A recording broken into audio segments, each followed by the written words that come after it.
The FNRad Snowboard Podcast is presented by Vans. Season 7 of FNRad is sponsored by Wired Snowboards, the Boardroom Snowboard Shop, Anon Optics, Timebomb Trading, the Canadian distributor of Stance, Dragon, 32, and much more, and Tribute Board Shop in Nelson, BC. Anon Optics just sent me a bunch of new low-light lenses for night riding in foggy conditions, and I have to say, Anon goggles are the best goggles I've ever had. With great fitting frames, super comfy straps, and quick change magnetic lenses, this year I only bring one pair of goggles, even in the harshest conditions. I can change the lenses without taking the goggles off my face, which is key to maintaining a fog-free experience. Anon goggles are designed alongside their helmets and magnetic face masks, so everything fits together perfectly. Find yourself a pair of Anon goggles at an Anon dealer near you. Support also comes from Grouse Mountain, Mount Seymour, New Green Superfood Drink, Volcom Outerwear, Intuition Liners, and GoPro. Thanks to everyone who supports the show. Annie Boulanger is a backcountry force of nature. She grew up in an era where sponsors paid real money, women hadn't ventured into the Whistler backcountry, and social media hadn't made being a pro snowboarder a 24 hours a day job all year round. Annie's won the X Games and US Open, Transworld's Video Part of the Year, and Rider of the Year, all by doing it her way. I'm stoked to bring you this interview with Annie Boulanger. What do you think your audience wants to hear about? I would say snowboarding. Let's talk about snowboarding. We can talk about snowboarding. I think that's probably the best. That's probably the main, yeah. When did you start? I started in 92, 93. So Okay. I was I was really young. And there wasn't any girls I knew snowboarding. Where were you? I lived in Montreal, and my parents would go sometimes on weekends skiing at like Mont Saint-Sauveur. Sick. And then my brother got a board, and I went to the shop, and I was like, what's this? And I just fell in love with it before ever stepping foot on a snowboard. I was like, this is cool. And I didn't like rules. I didn't like anyone telling me what to do. Like, I played sports like ringette and soccer, but I didn't like the structure and the rules. And snowboarding just at the time was rebel and people jumping on tables and drinking and partying. And I was young. I wasn't drinking and partying, but I just liked the scene. I liked the rebelness of it. And I liked the sport. And when I started snowboarding, I fell in love with it right away. Like, I wasn't a good skier at all. I could barely ski. But snowboarding, it just worked. And I would none of the guys at school would snowboard with me because they thought I wasn't really cool and I was a poser because I was a girl. And so I just go by myself and I would watch guys under the chair. And I would watch them do tricks on the side of the runs. And I would just copy them and fall and copy. And I didn't know anything about magazines or movies. Like, girls were not really into that stuff, and we don't follow the sports. Right. And so I would just go snowboarding and observe and watch and try. So what was your snowboard schedule like? Was there I was really young, and so Yeah. I would go when school would go, like a few times a year. You know, you can do like night school. Yeah. And then my family would go like some weekends. Yeah. And then I started really being addicted and really loving it. So then maybe I'd catch rides with like friends' parents. Cool. Who would go. How did your parents feel about you snowboarding versus They didn't. skiing? They made me buy the board. They wouldn't buy it for me because they didn't want me to just be not appreciate it and give up. Because it was so new and it was so expensive. Yeah. To get boots and a board. And they didn't want me to get rid of my ski gear and just quit a sport. So they made me pay for it. How did you save money? Well, I had some savings. I think they made me pay for half. So it cost me $200 or $300 at the time. And I got the ugly board. What did you get? I got a checker pig. Oh my God. It was the board from the year before. Was it discount? a Lisa Vinciguerra or It was whatever? a dude's board. It was a dude's board. Yeah. Because they orange. had. I didn't like it. It didn't look good. Oh yeah, no, those. I boards wanted the were awful. brushy with the whale. Oh, of course you did. That was really sick. Yeah. But no, they made me pay for it, and I just got what I could afford. Right. And then that was my first board. They rode fine, but they just looked like crap. Yeah, I didn't feel cool. Yeah. I wasn't I'm cool. But, it worked, and I loved snowboarding. So you're this girl in Quebec riding the chairlifts, kind of watching what people are doing, copying the tricks on a checker peg board. Yeah. And then after a few years, the guy started riding with me because I was doing 360s and I was spinning and I was pretty good. And then Nice. I'd go to the shop, like the EQ. I had like Jesse Bowen and a few friends that were working at the shop. Well, they weren't my friends at the time. I was like the little annoying girl that would come like, how do you do this? And how do you get sponsored? And I would just bug them about how to get sponsors. And anyway, and then years later, I think I was maybe 16. Then I got like my first free board because I was just hitting jumps with friends at a resort and the rep from Solomon was there. Oh, wow. Your very first freeboard is Solomon. Yeah, it was those Solomon prototypes. Yeah. They weren't even out yet, and they had those silver prototypes Yeah. with the like little black logo. And the black super fast base. Like, they were good boards. Yeah. And so that was my first free board Are ever. you kidding me? It was a Solomon board. And it wasn't at a contest. You didn't win a contest. No, It was just the no. Solomon rep saw you ripping and was like, okay, that girl. And then I started kind of like looking for contests. Yep. Because I was like spinning on jumps with the boys, kind of. Yeah. That's still in Quebec. Yeah. I'm trying to I can't remember. There was a few contests, but they were like little, like Tremblant would have one event. And it was cool. It might have been, I don't know. I was like 15 or 16. Well, in Montreal, you could get down to New York. There was some stuff going on in the... Did you I go didn't to have a any car of or those? driver's license. No, you were like a kid so still. I didn't really go too far. And your parents weren't saying like, all right, let's find these contests and drive you all over the place. No. Yeah. They weren't super No, I stoked on snowboarding? I turned 15 and I Yeah. told my mom I will be a pro snowboarder and move to Whistler. Wow. And I said, get used to it, the idea, because I'm going to move away. And I just wanted to tell her so she wasn't sad when I was going to move away, because before that I just went to school and I thought I'd live in Quebec and I'd be maybe a psychologist later, go to university. And when I fell in love with snowboarding, I just knew what I wanted to do. That is so fascinating and awesome. And then my cousin, I think, had that, like my younger cousins. They told my mom, I think a few years ago, oh, he says he wants to move to Whistler later. And my mom said, well, Annie told me when she was 15. And then she moved at 18 and my aunt was like, oh no. Oh no. So yeah, I kind of just knew. I'm really lucky. Yes. I'm really lucky. I just knew what I wanted to do and I could see myself, like I would watch what the girls were doing on TV at X Games and I said I could be up there with them. That's amazing. And I just kind of knew. Yeah, you felt it. It was just like a knowing. That's amazing. So when did you move to Whistler? As soon as my parents allowed me. And so I was 18 and I was going to CJEP, which is like college back there. Mm-hmm. And then I moved on the summer and I had to go back in the fall to finish and to work. Like I would waitress to save money to move to Whistler. At 18 years old? You could waitress in Montreal. Oh, yeah, because you could drink at 18. Yeah, so I was waitressing and saving money and just hoping to like move to Whistler. And so I moved when I was like 18, went back to school for a semester, came back for the winter. And I was really lucky. I had a cousin who lived here who let me move in his house with his wife for like a few months until I figured it out. Yep. That's and then really I lived across the street from Alex and JF and Martin Galland, all those guys. Oh, come on. They lived in Emerald. Sugar Shack Crew, is that who that is? Yeah, it was JF and Alex and all those guys. They lived across the street. Yeah. And so I would hang out with them a lot and like follow them around. Well, that's a crazy crew. Those guys. Yeah, I was really lucky because I met Alex in Tremblant. Oh, perfect. Before I moved out here. Yep. And he got convinced by JF to move out to Whistler. No way. Like a few weeks or a month before me. Oh, that's So by awesome. the time I got here, he introduced me to that whole bunch.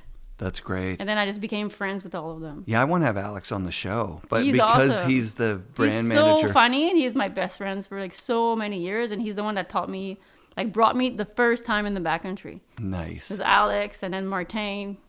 And then, yeah, they were nice to me. Yeah, Alex doesn't want to do it because he's, the marketing manager for Vans. So he's like, oh, it's kind of a conflict of interest. No, people would be 'cause so interested. Oh my God, I keep Yeah. telling him that. I'm like, dude, do it. And he's smart. Yes. And he's always been very smart and Yeah. knows how to like read the industry. And Alex would be like, he was the encyclopedia. How do you say that word? Encyclopedia.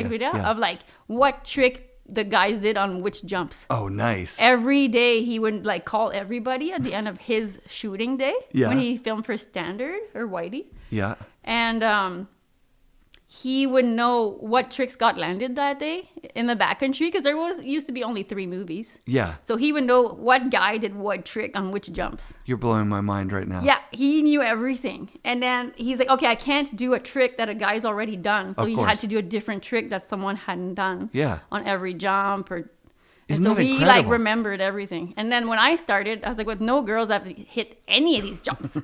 So there's no rules. That's badass.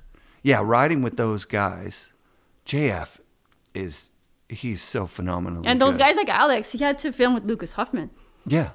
And then they would come out like defeated, being, I try to hit Lucas's jumps and I can't hit Lucas's jumps. Really? Yeah, Lucas was fast, and he wouldn't build cheese wedges like the French guys would. The French guys would build like good jumps and take their time, and they go build their jumps the day before when it was cloudy, so that when it becomes sunny, their jumps are ready, and then they hit a few jumps all day, and they're very productive. Whereas Lucas was like ahead a bit, like Nico, where he did like tap downs, and would barely like take the time to do a nice takeoff. He'd see a feature and be able to and so I it think out. a lot of people had trouble riding with him compared to what they were used to before. When did he move here? Lucas? Yeah. I don't know. Was it standard or back dog?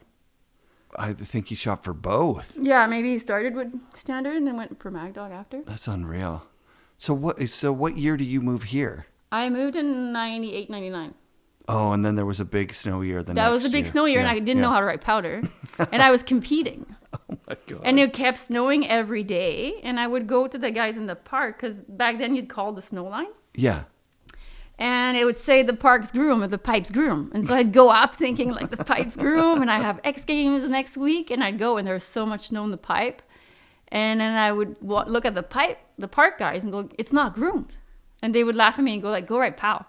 Yeah. You're like knocking on the park. Yeah, like, why isn't it groomed? They're smoking weed, and you're knocking on the shack going, please get the pipe going. Yeah, I've got to every compete. day. Right. Yeah. And then after a few years of living here, I came to the realization I either had to move to Mammoth or just ride backcountry in POW. Right. You couldn't live in Whistler and compete.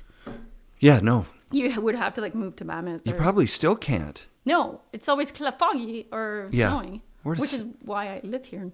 Yeah, Cicerelli and Sean Miskiman, they did all right. But why would you want to ride park? Here? Yeah. I don't It's know. fun. Yeah. But it's way better to ride powder. I get the whole thing. I get it. Like sometimes like 6 inches of POW and then they groom it and it's park. Oh, sure. I love there's park. nothing It's better fun. than that. Right. It's just I looked at my career after X Games and some injuries, and I was kind of decided to go for longevity. Yeah. Cool. Yeah. Cool. And I was the type of person that when I got injured, I got really injured. And I fell really hard. You know, some people fall and they don't really get injured ever, and they just like... Yes.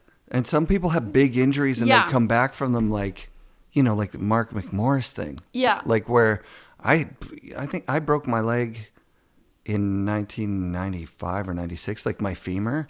Yeah. And I just was like, I was in the hospital asking the doctor, will I ever snowboard again? And they're like, yeah, it's a fucking broken leg, dude. You're going to be fine. Yeah. But I just gave up after that. Oh, did you? I didn't have that I guess it fire. depends how determined and your goals. Yeah, I didn't have goals. That was the thing. See, my goal was... We had goals. My goal was get in Transworld. So then I got an ad in Transworld, and I'm like, I did it. So okay. That's all I had to do. Success. Yeah, total success. 100%. I'm retired. Reached all my goals. Yeah. But on the way to doing that, I could see what the real job was. Yeah. Like when you ride with someone like Devin Walsh, and you're a guy like me, you're like, I shouldn't even get that ad in Transworld. Right. Like that wasn't. It's a full-time job. Yeah. Yeah, and it's a lot of dedication. Incredible. Yeah. And stress and anxiety. Well, let's get into that. So, okay, so you move here in 98. You're 18 years old. Yeah. You're competing. That's what you've got in your head. Like, I'm going to compete. I wanted to go to the Olympics. Yeah. But then I got on the team, and I didn't like the coaches and the team. You didn't like the vibe. I didn't like that they weren't cool. They were like skiers or dive board people. And they were just ruining the sport. And I had to like save money because I didn't have big sponsors by then. Right. So I had to save money to go do like a fist contest that no one cared about. And no one cared about these contests, but you had to do all these boring fist contests to get points for the Olympics. Right. You had no help or support. Yeah. Where was the contest that you went to? I did one in Sing, one in Italy. So these are expensive to get to. It's really expensive. And I'm like really young and have no money. And Right. so it's costing me thousands of dollars to go to these events. Were you doing okay? No, I was like the type of person that I either like do really well or get last. Okay. Because I didn't have a safe run. Yep. I either like do my best run ever Yeah. or fall. So you're going to win. But I wasn't good with pressure and consistency. Like if I had to change something, I would probably start therapy way sooner. Yeah, like getting your mental game. Yeah, mental game in. for contests. Yeah, did not Natasha have talked that. about that. She talked about having, I don't know where she got the idea, maybe from Burton or something. I don't know. Like all the athletes with an edge have some form of either therapy, you call it, or coaching or whatever it is. Yeah, nowadays for sure. Yeah, but back then. Back then, it wasn't popular for the people I knew. Yeah, it's stigmatized, right? Like Still now. Yeah. Maybe I think that people are on Olympic teams and followed and Yeah, Natasha talked about it, just like the fear. but some people are good under pressure Yeah. and they kill it. Yeah. And they grew up maybe competing in like gymnastics now or different sports. Yeah, Todd so- Richards seemed to have that kind of, Yeah, some people just have it. yeah. Yeah. Where it wasn't for me. I like to have fun. Snowboarding for me was having fun with my friends and trying to ride my best. And so riding my best was more like jam format events Yeah. or riding the park all day with my friends or who see like we hike the pipe all day and see who can get the highest or the best shot. Yeah. When there'd be photographers, then I would ride my best. Yeah. Because you're trying to do your best with the photographer and you can do it for an hour. Hell yeah. There's no like one run done. Right. And you've talked about the women's conditions too. Like if it's going to be sunny and bluebird and perfect pipe, that's when they're going to run the guys. Yeah. They're going to run the girls the windy day before or the icy Yeah, morning. you're like at 8 in the morning. Yeah. Yeah. That We always sucks. felt bad. Like when you were the girl in the contest, you felt Yeah. really bad. You felt like, oh, no one cares and no one's here yet to watch. Right. It's too early in the morning. And yeah, they kind of treated us kind of bad and made us feel bad or embarrassed about ourselves. Right. Yeah, it wasn't very empowering. Who were the girls that were going off? I mean, you were one Back of them. then? Yeah, like who were the It's girls? like Hannah Beeman Yeah. Yeah. and when I started, AMK was stopping. It was Tara Dakitas, Jenna Mayan, Oh yeah. Hannah, Tora was starting, Yep. Leanne was starting, Priscilla. Mm-hmm. Yeah, Tara was winning a lot of events, and Jenna. Tara was badass. Jenna She was too. kind of on her way out because I rode for Billabong with Tara. Oh right. Yeah, so she was kind of. We were on the team at the same time, and then she was kind of finishing when I was coming in. Yeah, I remember her killing it. Kevin Jones. I love Kevin. Kevin was on the Billabong teams also, Right. and we got to travel with him, and he was awesome. Isn't he just the most genuine snowboarder Just so guy? cool, Oh, yeah. so nice, so chill. Yeah. Everyone loved Kevin. Hilarious to be Yeah. around. He's always being funny. Yeah, he's great and humble. Humble and just like a quiet like destroyer. Yeah. Like even just watching him like do a little butter shuffle or something, you're like, fuck, that Yeah, he guy's was so cool. good. He was cool. He was on a lot of when we went on Billabong shoots. He was always there. Yeah, fun. Yeah, Were Tara and he together at that time? yeah. At Yeah. the beginning, and then they Yeah. broke up. Yeah. Yeah. And they were still cordial to each other. Or whatever. Yeah, she would stay somewhere else most Yeah. of the time or something. Yeah. She was badass. Like her story's fairly similar to yours. She knew she wanted to do it. Yeah. A lot of crashing in the beginning. Yeah, I'm not really close to Tara. We never got tight. Hit it off. Yeah. You were closer with Kevin. I was so shy back then. What? Yeah, I was really shy and I was the newbie. And it was like Tara and Kevin were like the Superstars. big, yeah, so you didn't go and just like sit with them and start chatting. Oh, I see what you're You know? saying. Of course. Yeah, you were kind of like the newbie and you just didn't say too much. Yeah, there was a feeling that I guess it's just because I'm getting older. Like my whole life in snowboarding, I really fanned out. Like even meeting Chris Rasman and Wozniak at the Man Boys, I was like, that's the real guys. Those are the Man Boys. Like even in absent, I was always like the rookie, the girl, the youngest. So I didn't really say much for a while. Like if we were in Alaska, the guys would just pick what's going on and I'm tagging along. And would they help you pick lines and No, stuff like that? in Alaska, no one helps you because they're spending so much money on heli. So they're picking their own lines. Everyone's worried about what they're going to do. Well, how do you pick your lines then? I had trouble. Yeah. Bruce T would help sometimes, but it all went so fast because they've been going there for like 8 years every year, riding the same mountains and the same lines. So they know so when they it's know filled. they've written them, and they're picking their lines so fast that you barely have time to look. Oh, wow. Yeah. And That so sounds I so like, scary. after a few years in Alaska, I was like, you know what? This doesn't make me happy. Mm-hmm. I would rather hang out in Whistler where I have time. I have good people, like snowmobiling. You have time to look at your lines. People have time to help you. Mm-hmm. The whole day vibe's better. Yeah. And then I decided to start hailing here too. And I just started knowing more with experience what works for me. Yeah. Instead of trying to keep up with Nico and Gigi, that just didn't work too well. That's like, really although important. like Nico and Gigi were awesome. They were so nice. Oh, of course. It's just as far as productivity went, and it was so expensive to heli in Alaska. And the way Justin ran things, I didn't really like. Because if you're not on Justin's crew, which is Gigi, Nico, Vole, you get like last pick of like when you go heli. Oh, God. And sometimes he'll pull out the whole heli to film like Roman on the jump. Of course. And then so no one else can use the heli for the hours that they are filming the jump. Of course. And so I just felt like that's cool. That's what makes the movie, and that's what makes the best shots. But as there wasn't like enough, let's say, helicopters for everybody to go where they wanted sometimes, or you're waiting. As far as when you're used to being in Whistler and having your own sled and making your own calls. Totally. When you're in Alaska, there's so many other crews fighting for stuff. It's harder to make calls with less experience. I got you. And then to get the experience, it's so much money and so much time that I just like riding in Whistler better. Did you ever go up there with Martin? Or In was Alaska? Yeah. No, he was post there his way days. before Yeah, me. way before, right. And Martin was there when it was like nobody up there. Wild West. Yeah. Like crazy. Yeah. Like soul laps. Like just He said it was taking stuff for yourself. $25 a token. And a token would get you to like all the closer peaks. Mm-hmm. And he was just be lapping on Camper's credit card. With no filmers or photographers. That's what I mean. He didn't have to shoot. We never rode for fun. We just had to shoot. So I never really was there and doing like warm-up laps. Right. It's like you say, they've been there stressful. 8 years, so they already know what they're going to hit. Yeah, they know. It's They've like hit it a us bunch of here times. in Whistler, pretty much. It's like if you bring someone new to Whistler and be like, oh, we've hit this jump so many times. Yeah. Or you bring them on peak chair and take them to $1 Million. Yeah. And they've never ridden the mountain. You're like, oh, we ride this every day. Yeah. That's no big whoop. I've had it better. Like that feeling of like, it's okay today. Yeah, for them, they've just had so much experience. Right. And they're that's such incredible. good riders. Yeah, you hung with like the best riders in the world. Yeah. For your whole career. Right. Yeah. That's epic. Yeah.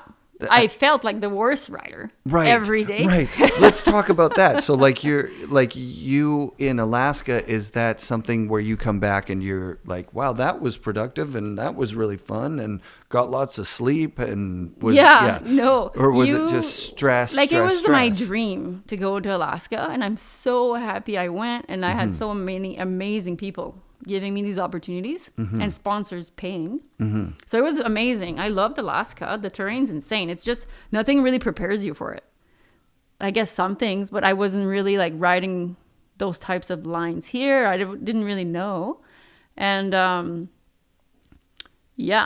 And then the guys are awesome. I rode a lot with Roman. Roman was awesome. He was actually one of the nicest ones in the whole Epson crew as far as helping. And DCP, we rode with him a lot too. He's a sweetheart. Yeah, they were so nice. And Alaska's just, you go there, and because I was riding with different riders also, I went from riding with like the French Canadians Whistler guys to Nico, Gigi, Vole, which are more like natural terrain riders. Totally. And so they wouldn't really stop to build proper jumps. They'd hit things naturally, which is what I wasn't used to at all either from being in Whistler.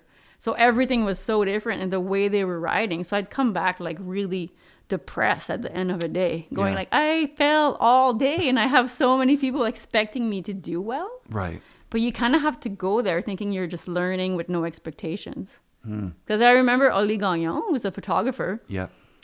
We spent a lot of days up there together, and he was blown away shooting Nico and Gigi and Vole.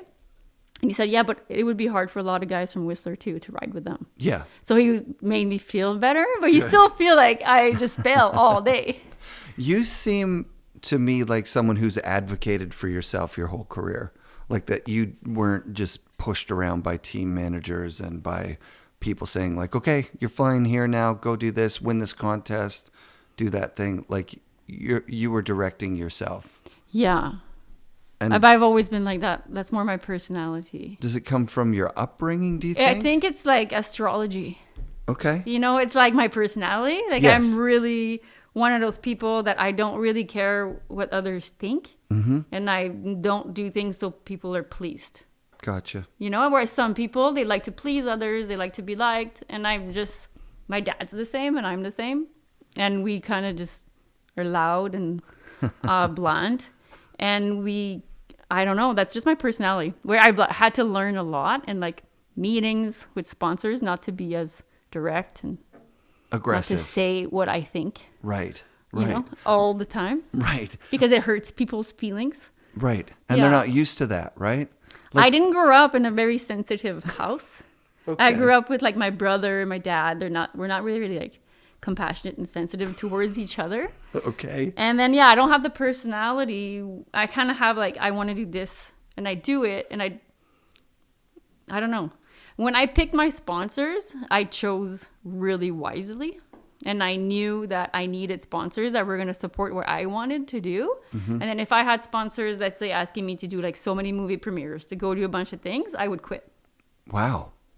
That's so smart. Like the time to myself was so important. Right. That if I was overwhelmed with too many things to do to please others, I would have quit snowboarding and ended my career. Right. But stay snowboarding, but quit as a so professional. I always pick things that would make me happy. Oh, that's right. And that gave me time for myself.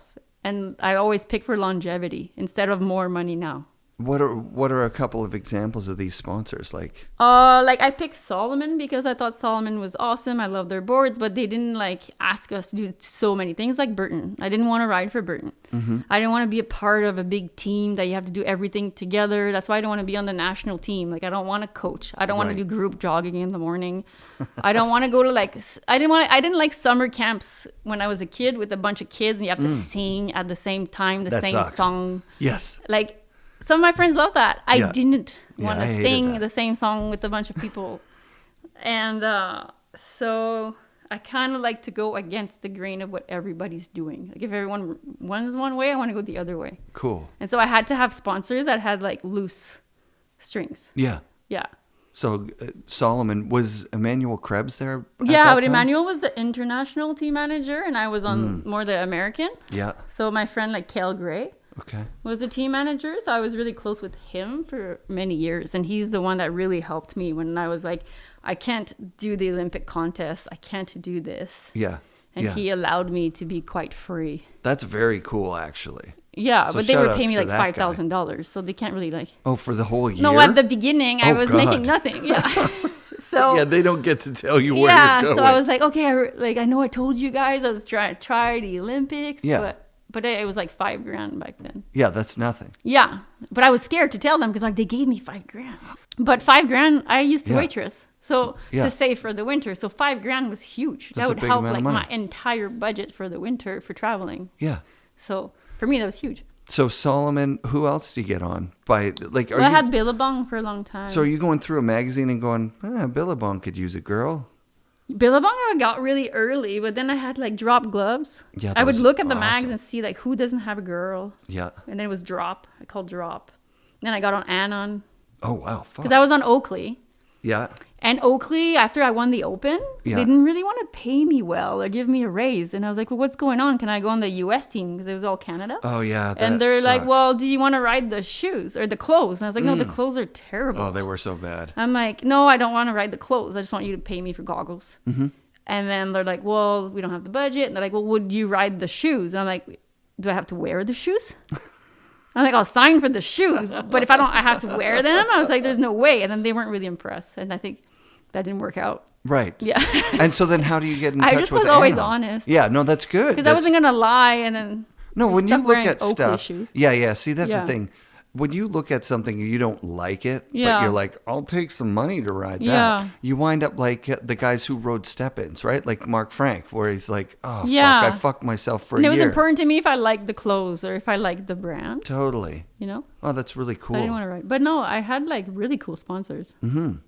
Yeah, Anon's epic. Anon was You're amazing. getting that Burton money without having to do the whole They were Burton cool. thing. They were just a really cool team to work with. The goggles are really good. I still Yeah. ride them right now. Yeah, They're they supported me for so long, and I didn't have to. I could get some of the Burton advantages without having, and I never wanted to be head to toe anybody. right. Like Solomon had offered me to ride for Bonfire, Yep.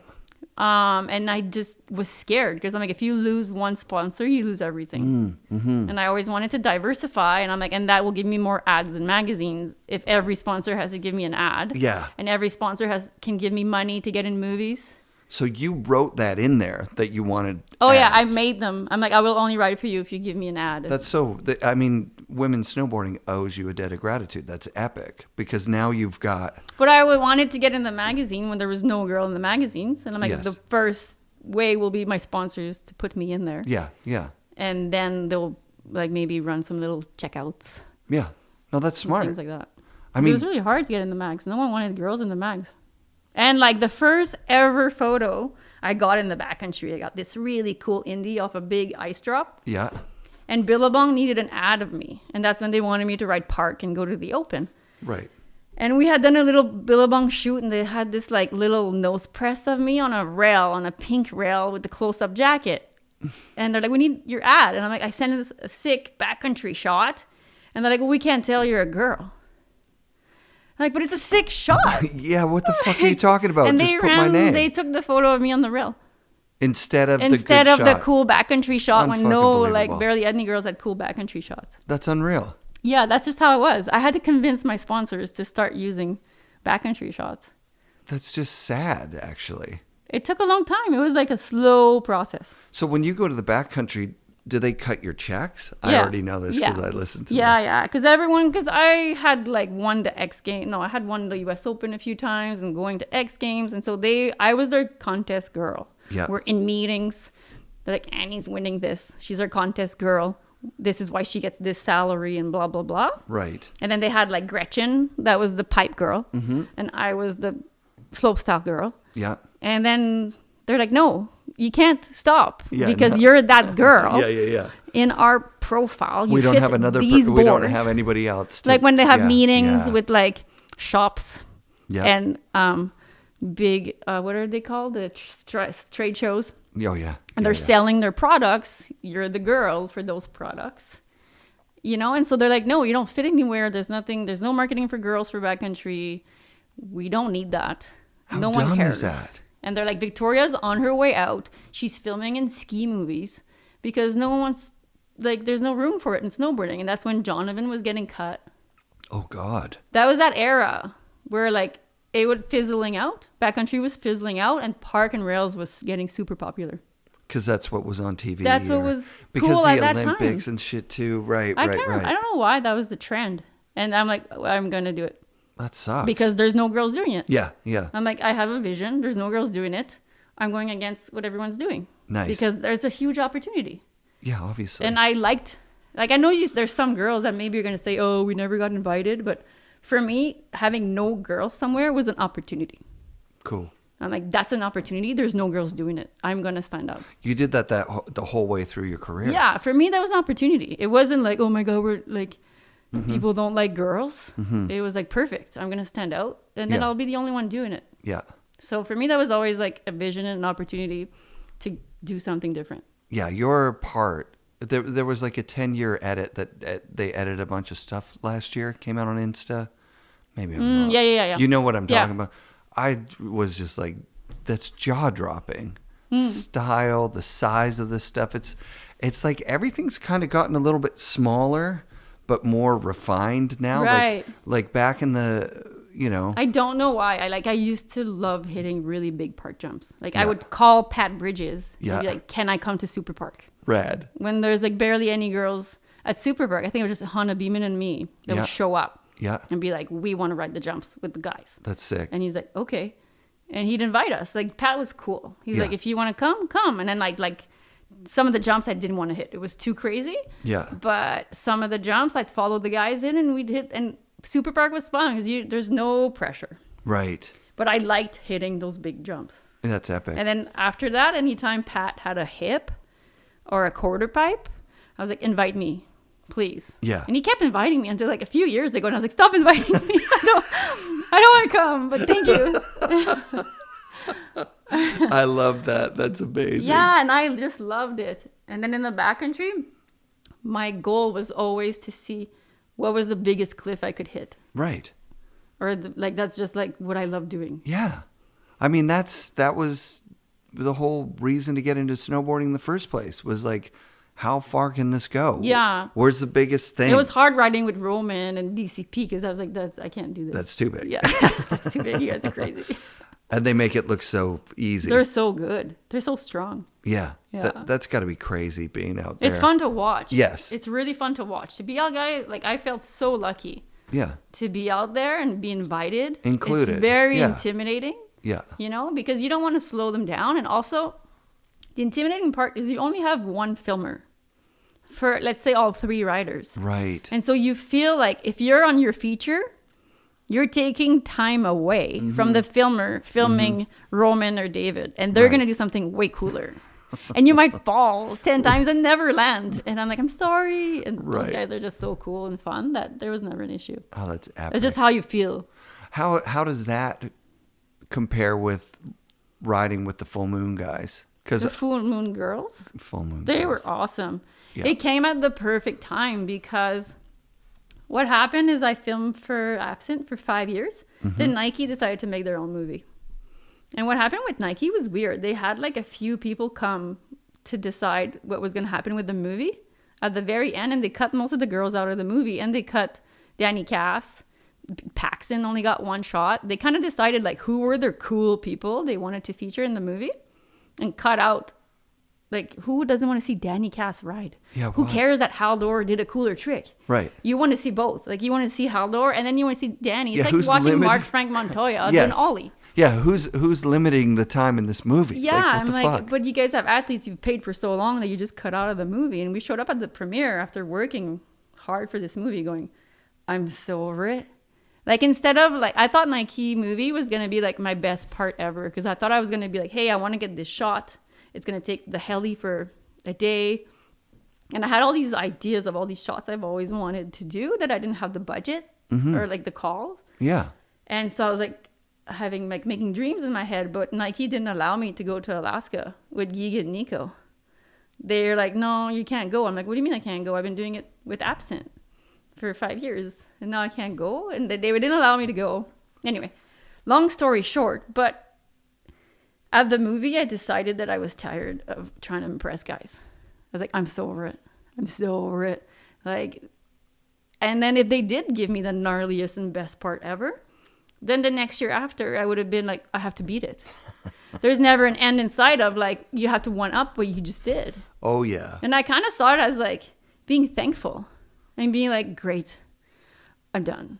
Yeah. Like, I don't want to try and film with guys anymore and try to Yeah. prove that I can hang. I was like, I don't care.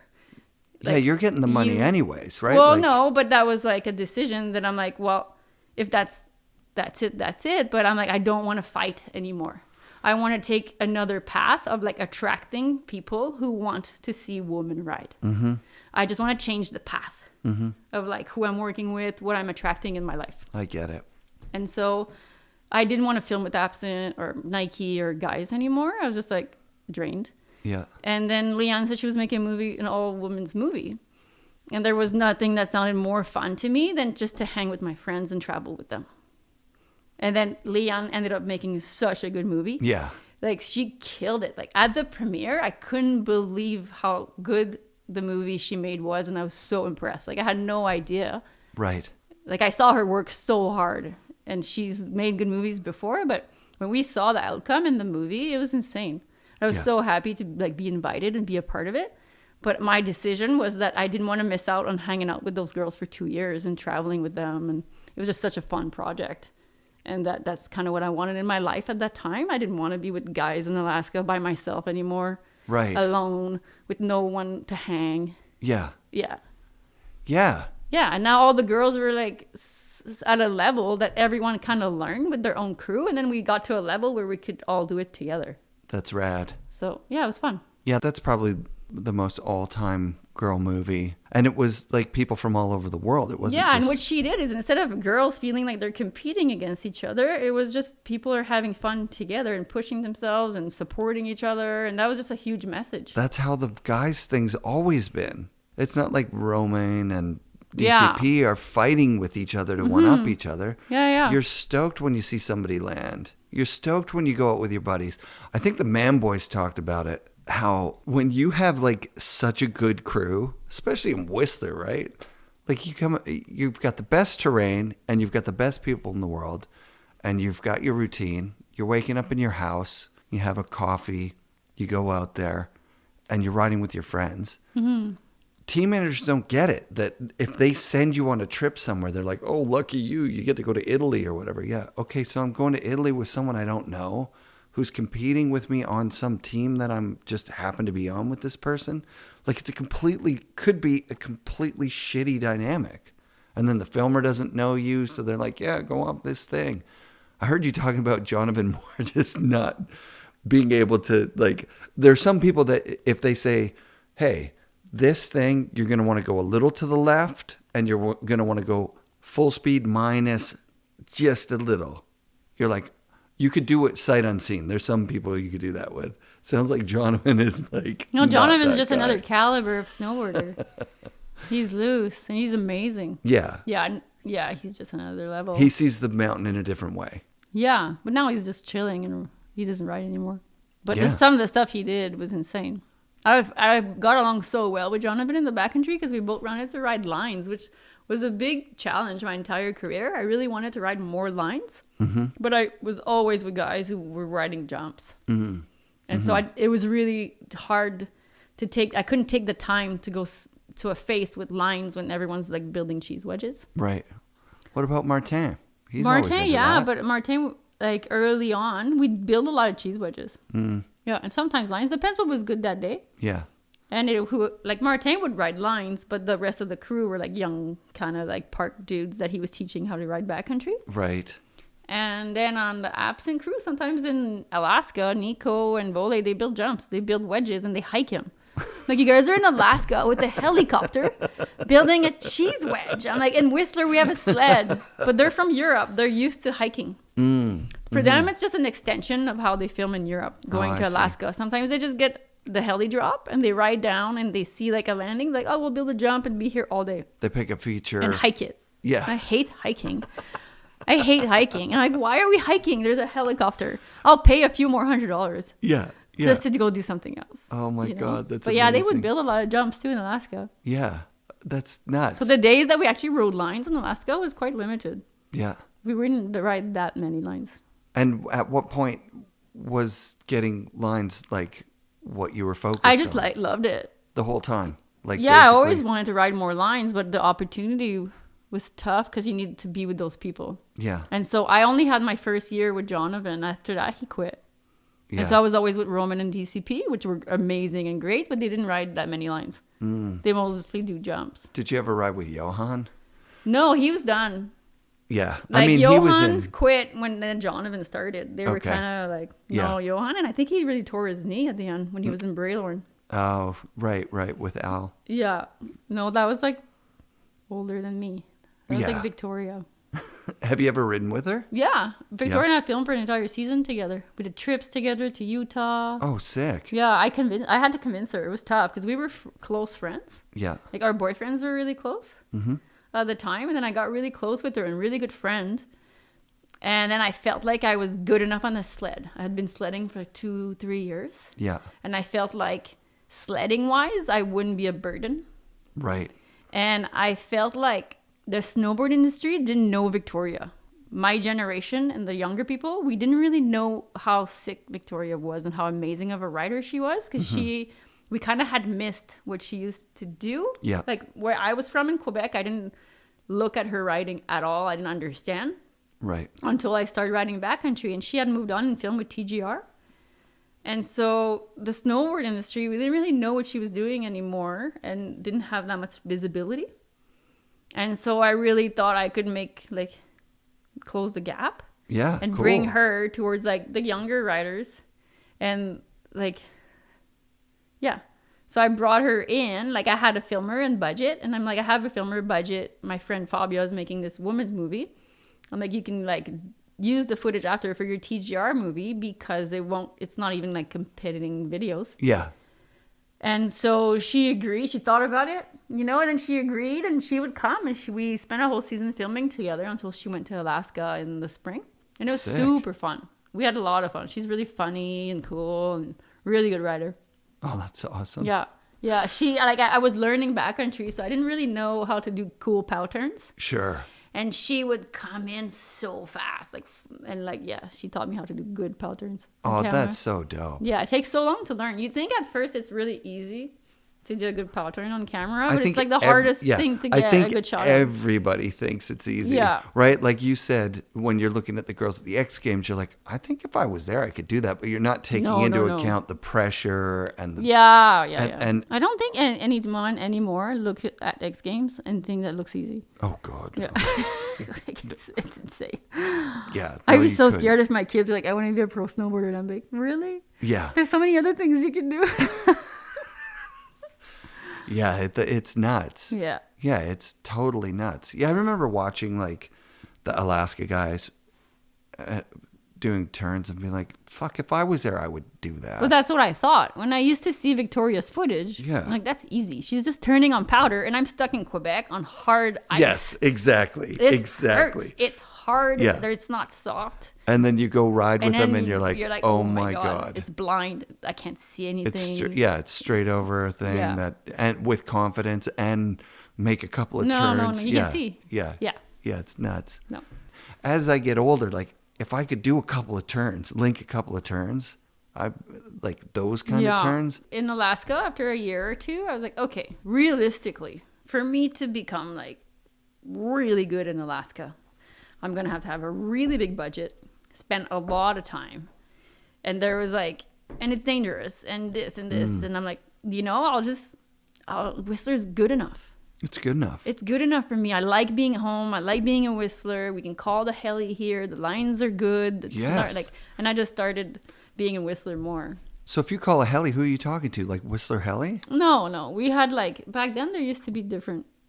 Like those single drops that I remember? No. We used to you can book helis. You can book Blackcomb Heli. It depends more on your guides. Okay. Yeah, there's heli. Just because I've heard of these drops where you go do a day. Oh, I did that once. That's fun. Is it fun? I don't want to put it on the podcast. Okay. I'll cut it out. I'll cut it out for sure. No, I don't want to blow any shit out. Let's talk about that. Like, so you've been in it since before lineups. Like these lineups that we have here. Oh my God. Remember coming to like on a powder day, you could come to Whistler and still get scraps a couple days later. Yeah. Okay. That's true. But there always was lineups. Yeah. Whistler has always had lineups. At the bottom. The chairs were slower and there was less chairs. Chairs were slower. But it's always been crowded on the powder. I remember Harmony lines used to go all the way to the end. No, that's true. There's always been lineups. I guess so. But nobody would go to the trees until 2 days after. That's what I mean. Yeah. So because there wasn't that many riders going there. Mm-hmm. But they were maybe skiing more like the known runs. Totally. You still had lineups. But the secret spots were more secret. I mean, I can remember, and maybe this is way long ago, I can remember boot packing the chimney. Like, boot packing it. You still have to boot pack the chimney. No, I mean, being the person there, in the middle of the day that's boot packing it. Now you go there, first run, as soon as it's open, as soon as people have access to it. Yeah, for sure. People go, it's nothing's cool anymore. Like, you don't have any secret spots, really, on the mountain. Right. They're hard to find. There are a couple. Right. There's places I won't, depending who I'm riding with. There's places I won't go. Because I know they ride with, a lot of people. Yes. Or I don't know them well. Yeah. Then I won't go. There's some runs I'm like, not today. Yeah. Yeah. Yeah. Not many, though. I find now it's kind of an attitude thing. It's like getting up early. If you don't mind getting up early. I'm all in. Yeah. I'm so passionate about riding on the mountain. It's one of the reasons why I didn't want to film anymore. Mm-hmm. Because I just like riding the mountain so much. And when you're filming, you're missing all these good days. Totally. And I'm up just super early. Yeah. in line to be first. That's epic. And then you get like quite a few runs without people around. Yeah. Yeah. And you're not rushing. I didn't like mind COVID. Like you had to get up so early. We were in line at 6 a.m. sometimes or 6:30. Yep. But it took people so much time to get up the hill that you had 3 or 4 laps before people were up. Yeah, it's perfect. It's all right. I've had 2 of the best seasons of my life just because of the bottleneck of people and just playing it, I don't mind getting up early and waiting in line. We wait in line at Peak Chair all the time. Yeah. Yeah. You make friends, you chit chat. It's kind of a part of the thing. Yeah. Yeah. We're really lucky to be able to spend our day on the mountain. Hell yeah. What the hell's going on with you skiing? How did that happen? Skiing. Did you grow up skiing? I used to go ski, but I didn't really know how to ski. Like I would go down the mountain. Mm-hmm. Oh, my friend just gave me her extra gear last year because she got new stuff. Yeah. And I used to go maybe once in a while and get rental gear from the mountain when they used to sponsor us. You could get like one day, you get a free rental. But I never really knew like how to ski properly. And then I have a good friend who taught me last year like properly a few tips and gave me some really good pointers. Yeah. And now I'm learning to ski and turn and go fast. Fun? It's amazing. Because I don't really like the days where you get bored snowboarding because they're groomer days. Sure. I'm like, we're learning, like we go like really fast early morning when there's no one on the groomers, on perfect groomers. Yeah. We'll just learn to turn. Like now I understand skiing and I'm like, wow, this is so fun. Oh, that's crazy. Yeah. Because I can't really go ride park anymore on groomer hard days. It's a bit too painful. Really? My body can't really handle like jumps and You've had some landings. Kind of crazy injuries, right? I've had pretty crazy injuries, which my body feels really good as long as I don't hit a hard coping. Yes. Or overshoot a jump. Yes. Which I just don't have that margin of error anymore in my body. I got you. Yeah. And so I'd rather not go in the park. Yeah. And just go skiing. And you've been the person that won the U.S. Open. You got part of the year and rider of the year at Trans World Awards. Yeah. Like going back as someone that's just like thinking about knuckling the jump. Like that's not as fun, right? It's not. Well, I love riding park. Yeah. Like in a slushy like park or pipe. Pipe's so fun. Oh yeah. But it's such a small margin of error that it just hurts. Yeah. Yeah. It just hurts now falling in the park. In POW, no problem. If there's like really good snow, I can still hit stuff. So you still don't have a safety run all these years in? You don't have a run that you could go hit like a perfect pipe and just. In the pipe? The pipes are so big now. I don't know how to ride 22-foot pipes. I'm more like an 18-foot. Okay. Yeah. Yeah. And then here we haven't had it in years, but they're so fun when they had them. I'd love to ride pipe. An 18-foot pipe, a 14-foot pipe, 12-foot pipe. The small pipes are fun. The Oh 22, it's a bit like I'd have to like hike it all summer or something. Yeah. Yeah. And it hurts falling. Yeah. Hate it. Yeah, no, I don't want to fall that much I anymore. barely get in the air this year. I'm just making turns. Yeah. Which is fun. And I'm having fun. And hitting cliffs and POW Sure, and little pillows, cliffs, that's fun. Little things. Yeah, pillows. Yeah. I can still do that, but the park, I can't really overshoot or land flat. That's not in the I'll cards. go skiing. Yeah. And then I can go fast. Right. It's fun. That's nuts. To learn the proper technique, I still have so much work to do, but it's fun. So you're having fun doing it. It's like a new kind of addiction or something. I'm addicted. Yeah. When it's groomer days, I'm like, yay, let's go to 8:30 so that now I understand why skiers like perfect groomers. It's just so epic. But a perfect groomers for snowboarding is fun too. Yeah. I love it. Yeah, but I'll get bored faster. Really? Yeah. Just because you've done so many exciting things on a snowboard that... I think now on skis it's more exciting. That's crazy. You could go faster. Yes. Yeah. That's always been a thing. You can always go faster on skis. You got 4 edges. It's just more technical. Yeah. Yeah. To figure it out. It's just fun to learn something new. Oh, that's amazing. Yeah. We just did 5 minutes on skiing. Yeah. It's cool. No, I like it. I'll keep doing it. I need better skis for sure. Yeah.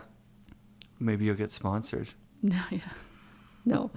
How often you go back and see your parents? Did you stay close with them while you moved out I here? go up for sure every year at Christmas. Yep. And then my mom by herself, she'll come every year for like a trip because we get along really well. Epic. And my dad doesn't care that much to come out. He's still that guy. Yeah, she'll come for like a week or we spend good time together.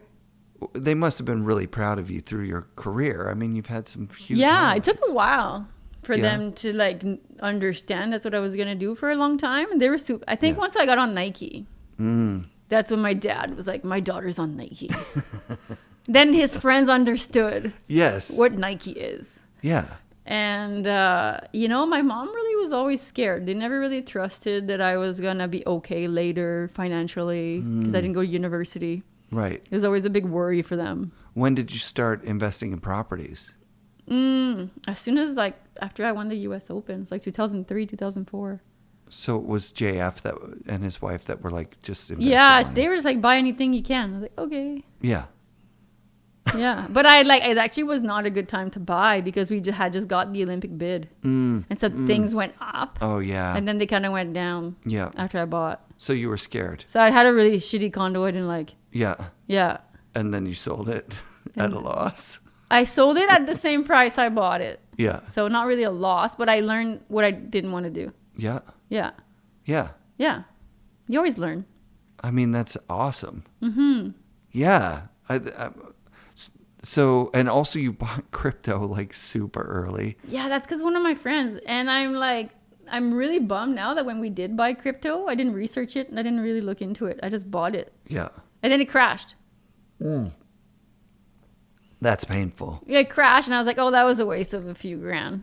Right. And then years later, Dom was like, oh, their Bitcoins are worth a bit more money now. And I was like, I don't know how to get into my account, lost the password. I was like, oh my God. Yeah, that was stupid. I was bummed that I didn't really research more of it back then because I would have killed it. Yeah, I researched it and just didn't buy in. It was kind of hard to figure out how to do. You know what I mean? Yeah. Like even with, I guess, you know what, that's just an excuse. Because with the internet, you could just Google, how do I buy Bitcoin? It was one of those things where I was saying, this is going to be massive. I remember when it was $7 a Bitcoin, and I was like, really? That's so expensive. And you knew it had been at pennies. that time? Yeah, because I'd listened to Freakonomics and a couple of these other podcasts about how secure it was, what they were building. Yeah. But it still always sounded sketchy. Imagine if you had put $100. It's so even dumb 20. that I wouldn't have. You know what the thing is? I would have, when it was worth 100, if I put in 20 when it was worth 100, I would have got it out. Right. I wouldn't have sat on it. Right. I wouldn't even known how to sell. Yeah, no, that's the thing. No, there is it's so hard to buy. I didn't know anything about it. I wouldn't have known what to do with it. I only learned how to buy it 3 years ago from a guy at work. Oh, okay. He said, go buy it in one of those, what were they called? Honey Badger, where you put your debit card. No, you don't even put a debit card. You just start stuffing cash in there. When I bought it, yeah. we had to put cash in a machine. Yeah, and you got a receipt out. And I was like, well, that was such a ripoff. Yeah, totally. And then I threw that out. Oh, my God. So that's why I couldn't find my account or anything. Oh, later. man, that's incredible. Yeah. Yeah, I mean, so then I've watched it go, that money went to shit. Yeah. And then it ballooned. And I was like, wow, I was, you go, oh, good man, time I to buy was dumb. now. Then I was smart. It's low now. It's a good time to buy. It's so low right now. It's going to go up. I mean, it's got to go up. Well, oh, yeah, I thought that would be fun to do. What's your pick? I'll buy it right now. Oh, my pick? Yeah. Oh, man. It's a full... Well, I've been learning... And then we'll watch this over the years.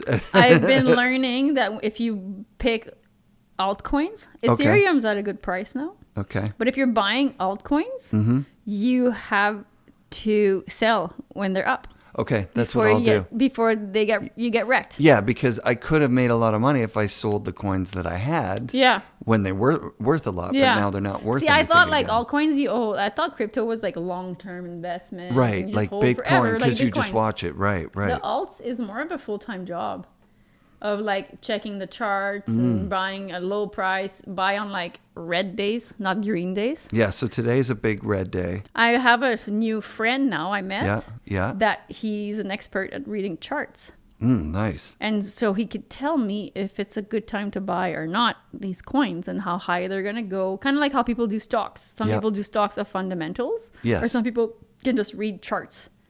And they know profit-taking levels and they know good entry points and they think... I've been listening. It's a full-time job.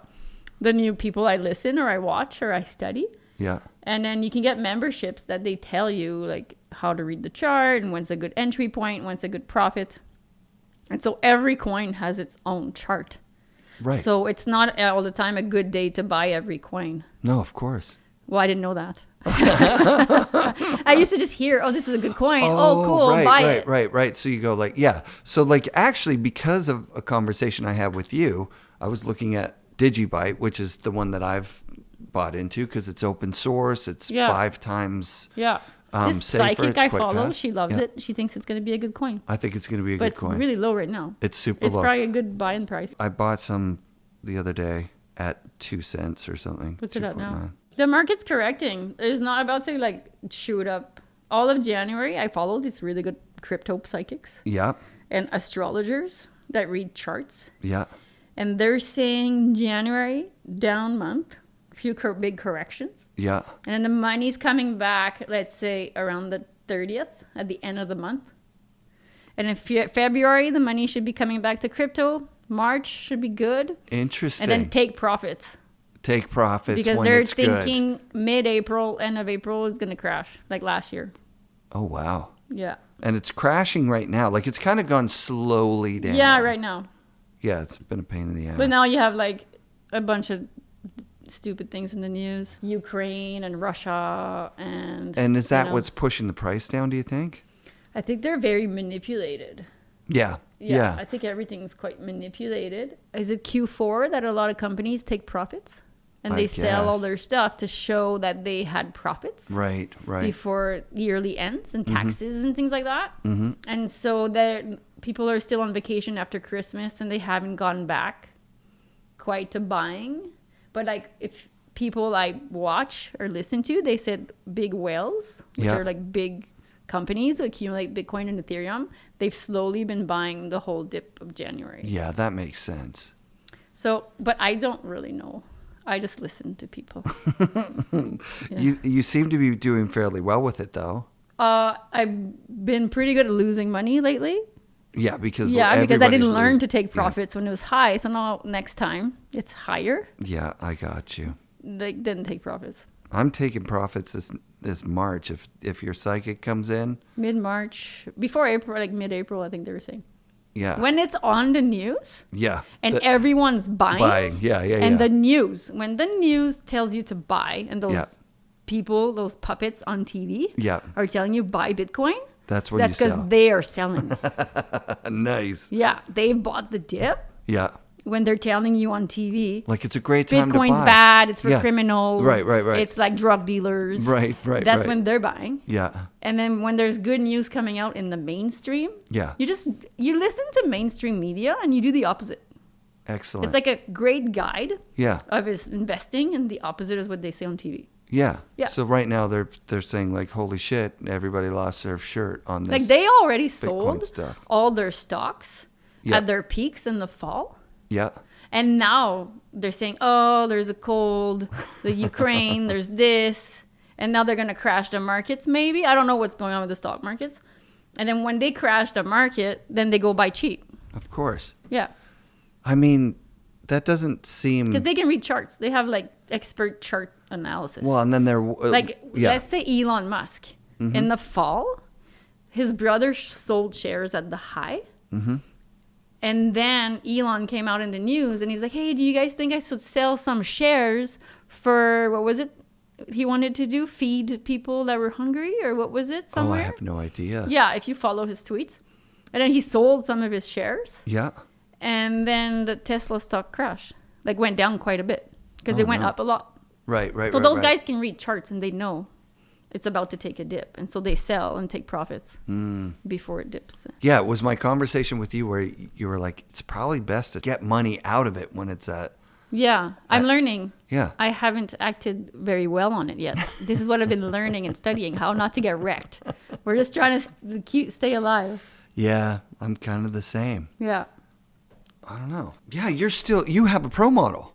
Yeah, I do. We should probably talk about Solomon and pro models and... Yeah, what's your program? Like, what's your sponsorship set up? Now I still ride for Solomon, and they've been just so awesome. How many years you've been with Solomon?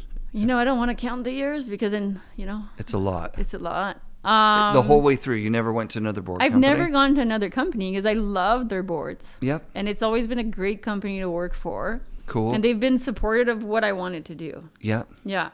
And most importantly, their boards have always been awesome. Yeah. And it's like, because when I started riding backcountry, they were making 6 sticks. Yeah. Perfect. And then a lot of my video parts on Absent are on 6 sticks. Rad.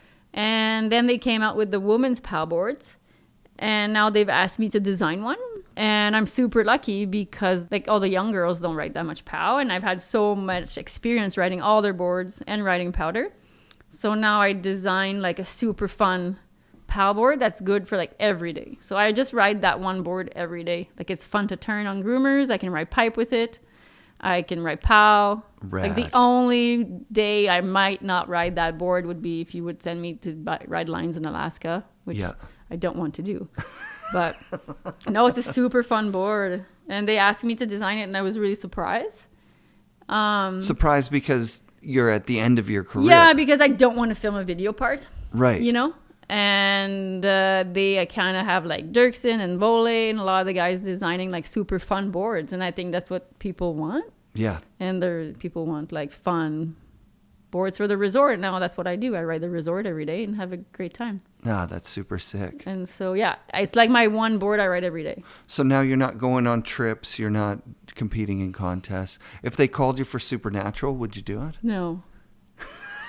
I would love so fast. I would love to actually announce at Supernatural. Oh, that'd be fun. Yeah, because last year I thought it was great. They had girls. Yep. But I think it'd be fun to have a girl who like can explain how hard it is, what's going on, and understand what those riders are going through. I felt like last year there was so many tricky things going on during the event, and there wasn't really someone saying to the main public who doesn't know what's going on, and they just thinks like these people are falling and they're not very good. Right. And I thought there was a lack at moments of someone explaining how hard it is and what's going on and how hard those features are, that they've never written them and it's blind. And I just thought there was a lack of understanding. Yeah. But I was not jealous to not be participating.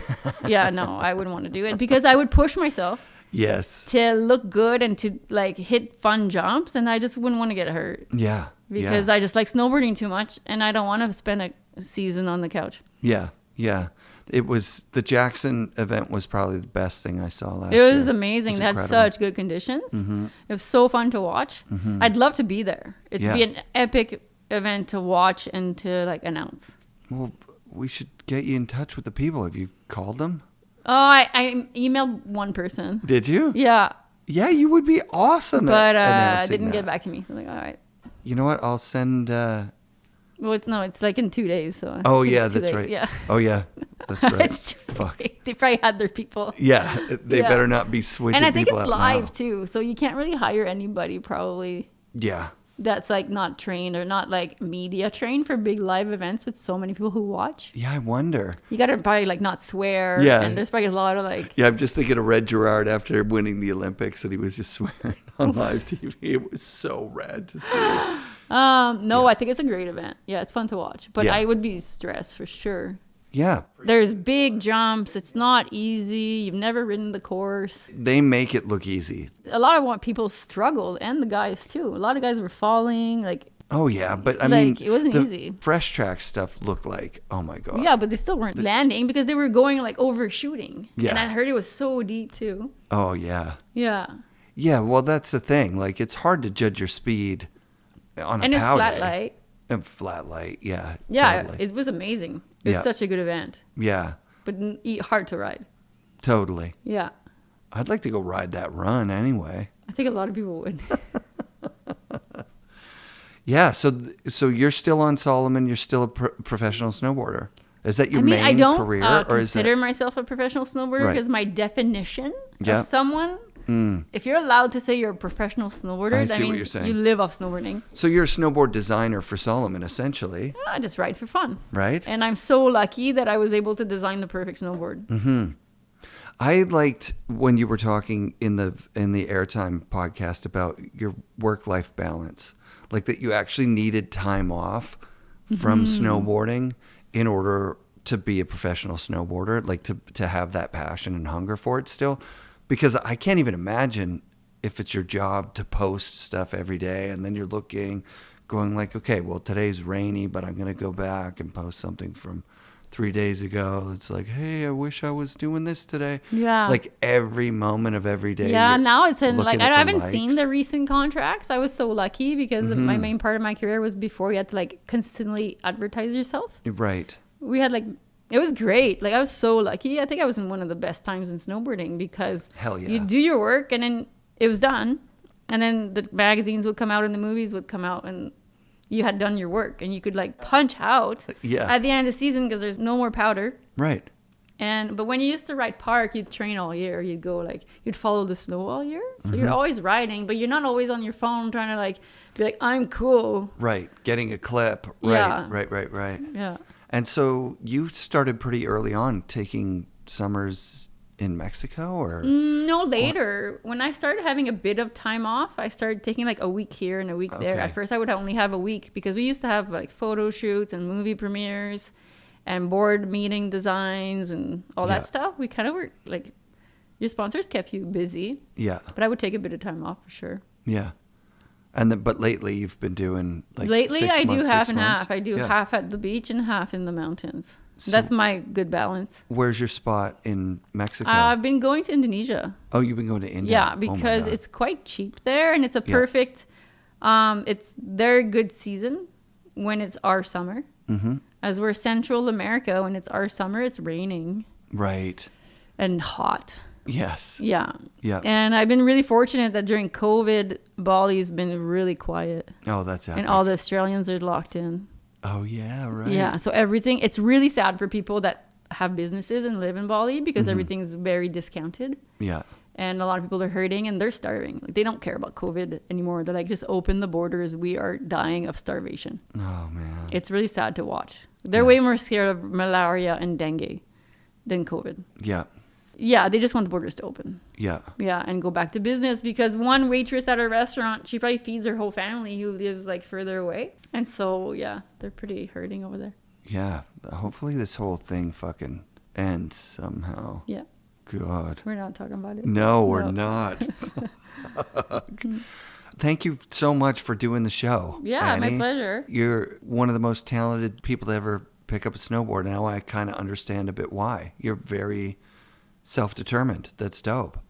Thank you. Yeah. Yeah. Oh, that's awesome. Cool. Thanks. Later. FNRad shout-outs this week to Annie Boulanger. Thanks for doing the show. Shout out to Natasha Zurich, who introduced me to Annie. Extra special thanks to everyone who reached out this week on the internet and in real life to say they liked the show. Matt Cook from Oregon, stoked to hear from you. And thanks to Dom Goche and Ali Gagnon for the photos to promote the show.